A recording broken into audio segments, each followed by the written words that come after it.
Hi అండి, అందరికీ నమస్కారం. Welcome to our channel. ఈరోజు వీడియో వచ్చేసి చాలా సింపుల్గా వెజ్ పులావ్ ఎలా తయారు చేయాలో వీడియోలో చూడండి. ఎప్పుడు రొటీన్గా కాకుండా ఎప్పుడైనా నోటికి రుచిగా తినాలనిపించినప్పుడు కానీ, లేదా మన ఇంటికి చుట్టాలు వచ్చినప్పుడు కానీ ఇలా చేసి పెట్టినట్లయితే చాలా టేస్టీగా ఉంటుంది. మరి సింపుల్గా వెజ్ పులావ్ ఎలా తయారు చేయాలో ముందు మన ఛానల్కి ఒక లైక్ చేసి సపోర్ట్ చేయండి.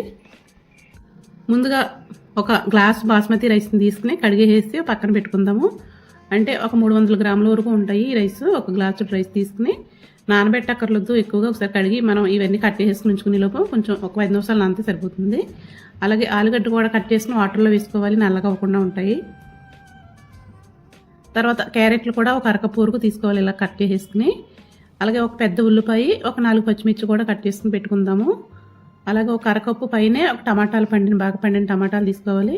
ఇంకా పచ్చి బఠానీ కూడా వేసుకోవచ్చు. ఇప్పుడు స్టవ్ పైన అడుగు మందంగా ఉండే పాత్ర పెట్టేసుకుని కుక్కర్ అయినా పెట్టుకోవచ్చు. నేను కుక్కర్ పెట్టేసుకున్నాను. 1 టేబుల్ స్పూన్ నూనె, ఒక 1/2 టేబుల్ స్పూన్ వరకు నెయ్యి వేసుకుని హోల్ బిర్యానీ మసాలా వేసుకోవాలి. బిర్యానీ దినుసులు కొంచెం వేగిన తర్వాత ముందు క్యారెట్ వేసుకుని 1 నిమిషం వేగిన తర్వాత ఆలు వేసుకోవాలి. అన్నీ ఒకసారి వేసేయకుండా 1 by 1 వేసుకోవాలి. మనకి ఇవి వేగడానికి టైం పడుతుంది కాబట్టి అవి కొంచెం వేగిన తర్వాత అప్పుడు ఉల్లిపాయ వేసుకోవాలి. ఉల్లిపాయ, పచ్చిమిర్చి, టమాటా ముక్కలు కూడా వేసేసుకుని మంటని మీడియంలో పెట్టుకుని వేయించుకోవాలి. సిమ్లో పెట్టకూడదు. సిమ్లో పెడితే కనుక మనకి వాటర్ వచ్చేస్తుంది. వాటర్ రాకుండా ఉండాలంటే కనుక మనకి మంటని మీడియంలో ఉంచుకుని వేయించుకోవాలి.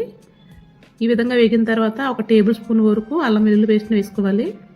అది కూడా పచ్చిపోసం పోయే వరకు వేయించేసుకుని ఇప్పుడు దీనిలోకి తగినంత సాల్ట్ వేసేసుకోవాలి. ఒక 2 టీ స్పూన్ల వరకు పడుతుంది. అలాగే 1 టీ స్పూన్ వరకు ధనియాల పొడి, ధనియాలు, జీలకర్ర కలిపి చేసిన పౌడర్ వేసేసుకున్న తర్వాత 1 గ్లాసున్నర వరకు వాటర్ వేసుకోవాలి. మనం ఏ గ్లాస్తో రైస్ తీసుకున్నామో అదే గ్లాస్ తోటి గ్లాసున్నర వేసుకుంటే సరిపోతుంది. బాస్మతి రైస్ కాబట్టి. అదే నార్మల్ రైస్ అయితే కనుక 2 గ్లాసులు వేసుకోవాలి. ఒకసారి బాగా కలిపేసుకుని మూత పెట్టేసుకుని మంటని మీడియంలో పెట్టుకోవాలి.